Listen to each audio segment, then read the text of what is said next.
మనం చూస్తే పెళ్లి చేసుకుంటానని ఇచ్చిన మాట తప్పితే ఏకంగా 10 ఏళ్లు జైలు శిక్ష పడుతుందా? అవును, వినడానికి కొంచెం ఆశ్చర్యంగానే ఉంటుంది. కదా!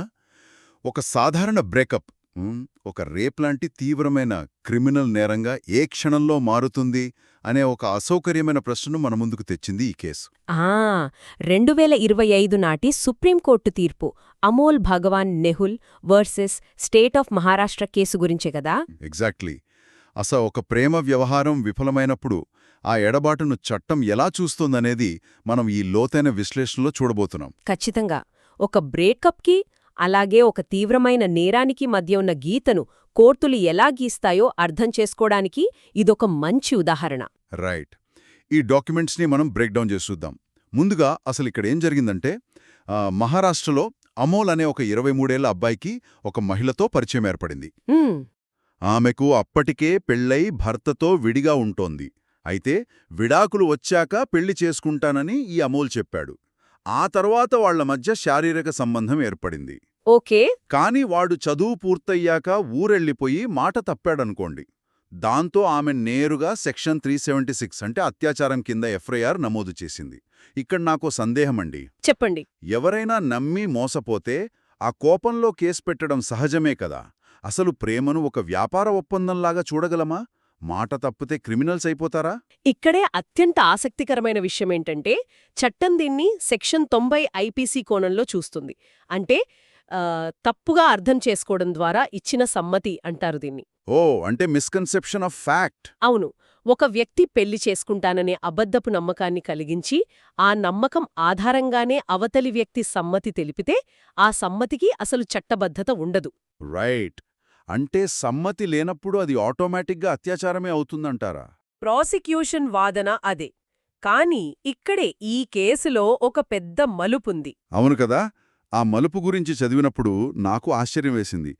ఆవిడికి అధికారికంగా విడాకులు అంటే ఆ ఖులానామా అంటారు కదా, అది డిసెంబర్ 2022లో మంజూరైంది. కరెక్ట్. కానీ వాళ్ళిద్దరి సంబంధం అంతకంటే ముందే మొదలైంది. ఇక్కడ నేనొక లాజికల్ పాయింట్ తెస్తాను. టెక్నికల్గా ఆమెకప్పటికి విడాకులు రాకపోయినా ఆ ప్రాసెస్ అయితే నడుస్తోంది కదా. నడుస్తోంది. మరి విడాకులు రాగానే అమోల్ తనను పెళ్లి చేసుకుంటాడనే నమ్మకంతోనే ఆమె ఒప్పుకుంది. అలాంటప్పుడు వాడుకున్నట్టే అవుతుంది కదా. చూడ్డానికి అలా అనిపించినా చట్టం అలా ఎమోషన్స్ మీద పనిచేయదు కదా. దీన్నొక చిన్న ఉదాహరణతో చూద్దాం. చెప్పండి. ఇప్పుడు ఎవరికో చెందిన ఇంటిని నాదే అని చెప్పి మీకు అమ్మడానికి నేనొక కాంట్రాక్ట్ రాసిస్తే దానికేమైనా విలువ ఉంటుందా? ఉండదు. ఎందుకంటే ఆ ఇల్లు అసలు మీది కాదు కదా. ఇక్కడ కూడా అంతే. అప్పటికే మరొకరితో వివాహమయ్యున్నప్పుడు నేను నిన్ను పెళ్లి చేసుకుంటాను అని ఎవరైనా ఇచ్చే హామీకి అసలు చట్టబద్ధంగా అర్హతే లేదు. వావ్. అంటే చట్టబద్ధంగా పెళ్లి చేసుకునే అర్హత లేనప్పుడు ఆ మాటకు విలువే ఉండదన్నమాట. ఖచ్చితంగా. కాబట్టి సెక్షన్ 90 కింద ఆ తప్పుగా అర్థం చేసుకున్న సమ్మతి అనే వాదన ఇక్కడ అస్సలు చెల్లదు అని కోర్టు స్పష్టం చేసింది. రైట్. మరి ఆ సెక్షన్ 506 కింద అమోల్ బెదిరించాడని కూడా కేసు పెట్టారు కదా.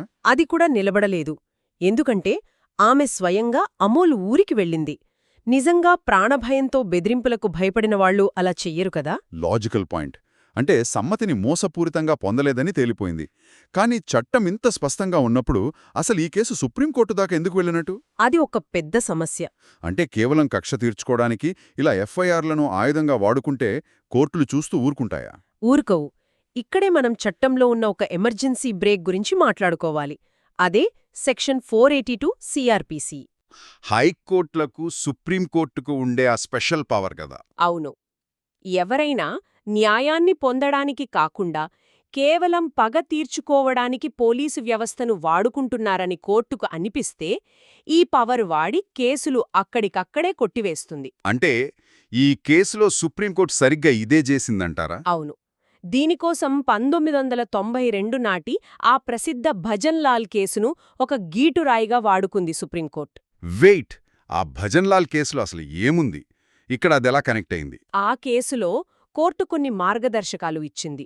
అందులో 5వ మరియు 7వ కేటగిరీల ప్రకారం ఒక కేసులోని ఆరోపణలు ఎంత అసంబద్ధంగా ఉన్నాయంటే వాటిని ఎవరూ నమ్మలేరు అనిపించినా, లేదా ఆ ఎఫ్ఐఆర్ కేవలం వ్యక్తిగత కక్షతో అవతలివారిని నాశనం చెయ్యాలనే ఉద్దేశంతో పెట్టినదని స్పష్టమైనా సరే ఆ కేసును రద్దు చేయొచ్చు.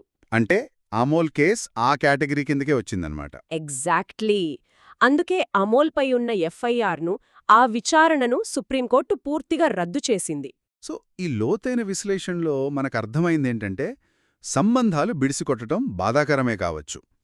నిజమే. కాని విఫలమైన ప్రతి ప్రేమకథ ఒక నేరమైపోదు. పగ తీర్చుకోడానికి చట్టాన్ని మనం ఒక ఆయుధంగా వాడుకోకూడదు. ఖచ్చితంగా. ఇంకో ముఖ్యమైన విషయమేంటంటే, చట్టం ముందు సమ్మతి అనేది కేవలం మాటలకే పరిమితం కాదు. దానికి ఆ చట్టబద్ధమైన అర్హత కూడా ఖచ్చితంగా తోడవ్వాలి. రైట్. పెళ్లి చేసుకునే అర్హత లేనప్పుడు ఆ వాగ్దానం ఆధారంగా మోసపోయాను అనడం చట్టం ముందు నిలబడదు. అవును, అదే అసలైన పాయింట్. ఇది నిజంగా ఆలోచించాల్సిన విషయం. ఇదంతా చూస్తుంటే నాకింకో కొత్త ఆలోచన వస్తోంది. ఏంటది? ఈ రోజుల్లో ఆధునిక సంబంధాలు చాలా సర్వసాధారణమైపోయాయి కదా. ఒకరి మనసు విరిగిన ప్రతిసారీ కోర్టుల మెట్లు ఎక్కడం ఎంతవరకు కరెక్టా? అది చాలా పెద్ద ప్రశ్నే. చట్టం మనుషుల బాహ్య చర్యలను మాత్రమే నియంత్రించగలదు, కానీ వాళ్ల నైతికతను కాదు కదా. కాబట్టి ఆధునిక సంబంధాలలో ఈ సమ్మతి అనేది కేవలం కోర్టుల భయంతో కాకుండా మనుషుల మధ్య ఉంటే పరస్పర గౌరవం ద్వారా ఎలా నిర్వచించబడాలో మనమంతా లోతుగా ఆలోచించాలి.